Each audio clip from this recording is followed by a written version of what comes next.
Merci beaucoup pour la chanson Liputa, Congo Central. Comprenez que Max Bella, c'est l'artiste du Congo Central. Bon, tout sentir Nzembo Liputa, à Betty soit Liputa parce que ma maison toujours bien ma casse. Bide dédicace, c'est celui qu'on appelle Reddy Ditona.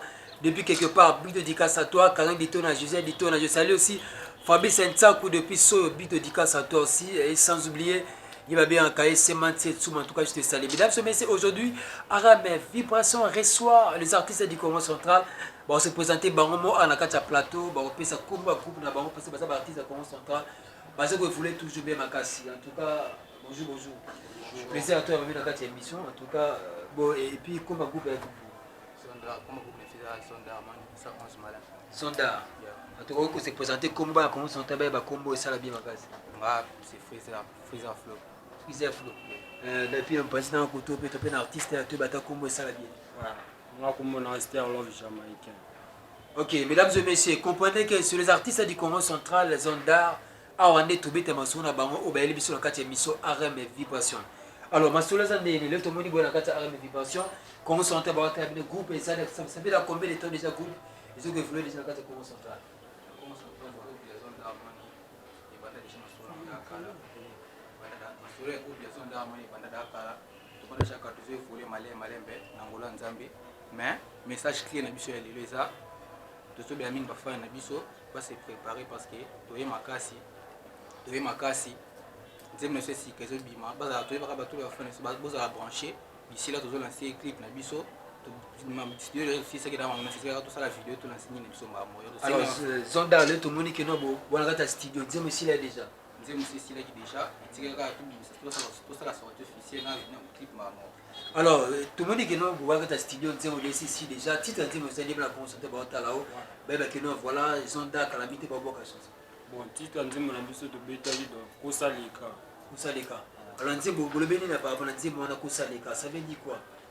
Donc, tout le bénéga par rapport à la vitesse à mon baya mikolo bani suma maluka te bani ba rêver fort.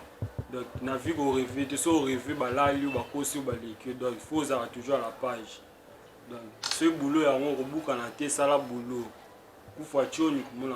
Mesdames et messieurs, comprenez que sur les artistes du Congo sont à Zonda, deux artistes rappeurs, basés dans un plateau, il faut mettre l'eau moto pour pas que notre artiste du Congo sont dans un plateau. Avec l'autre artiste, moi, vaccin, il s'est la bien dans matin, il se voit dans la vie de notre émission. Parce que nous on est dans la solo. Alors, ma flash, bêtiment l'eau, mon bar, la compagnie, voilà, tout l'artiste du Congo sont et ça, moi, vaccin, quand il y a 6 places, là-bas, c'est pour la question, tout l'artiste, ma casse, dans la vie de matin. Petit à petit, ils ont fait son nid. Comment on passe Koufachoni, Olinka, Palin, Bajetoni, René Petro, et si au colis. L'air c'est l'air, après l'air ce n'est plus l'air, Mastananga, il faut y là. Son salvagé au Kozangi là. La vie n'a pas de brillant au Kobélé là. À forger, on devait forger, il faut bosser pour l'avenir, pour la benne à l'avenir. Merci beaucoup, mesdames et messieurs. Baptiste a commencé son temps, oui, qui est Baptiste Talès Ali. Il y a qui artiste est pas bête à le mot et ça la mobile magazine. À force de beaucoup courir, je n'ai plus perdre la distance. Peu importe le thème, je garde toujours les tendances. Je ne pas me lire de baltringue pour ensuite mener une vie de gang dans la merde. C'est ça. Alors, vous bangate, ma groupe mimi, vous bangate artiste basé ba négro nègre basali. Vous bangate artiste basé bien à la commence bibi album ezobima est-ce que vous bangate merci single wana. Est-ce que bête normalement pour que ba artiste basé ma tadi. Bon, biso to le bagi belete to le grandi. Salut le place bref talent autre l'accès bino de football c'est ça. Alors dis-moi tous les quand et bien quand ba date oyo merci single obima déjà. Donc d'ici là projet ça déjà en cours, donc d'ici là déjà quand un mois déjà donc sortie officielle déjà. Merci beaucoup mesdames et messieurs, sur les artistes du Congo Central, Zondar, ça artiste à matin tout ça bon poids parce que où est là émission la bino bana matadi to soutenir artiste à Congo Central parce que Djibi Ditona a dit je suis là pour faire la promotion de tous les artistes du Congo Central aux autres musiciens aux rappeurs ça n'est pas ni ba na kati émission au PC actualité na yo ça au Djibi Ditona zo bela makam na ngate ça pour faute na ngate yo zo ya te là ça vient libérer ça affiché boti na ba news na bino trop bilango ko ça la bien makasa en tout cas on a dit que tout chité na bino moi de la fin année depuis la dédicace à tout sur la bon monde de la fait pas dans les qui les 14 dimanche biso tout kutana rempli bon toi la show to organiser qui bani donc bafani balela zonda bozalazala bani esala fima bien bani le 14 tobeta live bani so oyebi freezer toyebi Ster Love ti omone face à face oyeba epe bomona batalent oyo toza nango moi mabanga rapidement bato baotala oyo esalama bien. bon nabosani te Pistol de King DJ Rush bamasa nanga tout bafendi nalela bino ya fort bayanon matok badia zairoi talaka bino banis donc ça bino ma plein quoi.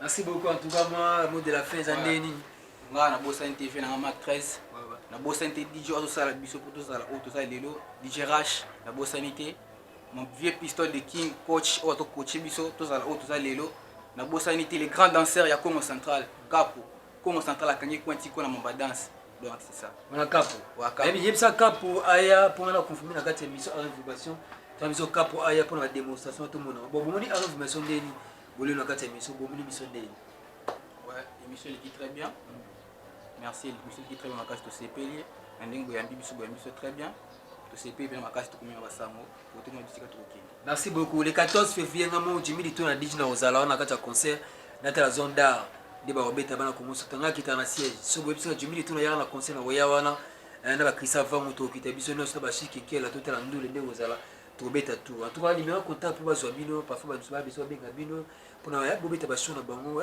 rapidement numéro na biso ngana ko pesa numéro na ngati numéro na biso to pesa numéro groupe na biso Zonda Harmonie yango to pesa 089 517 05 67 voilà numéro groupe na biso. Merci beaucoup nabi kitoka bana boete mo loka suka etala oza émission ndulete mo loka suka ka na bino on a kabona bino ça moi bien passe moi le moi vite fait ka obika ndeza kana kati émission information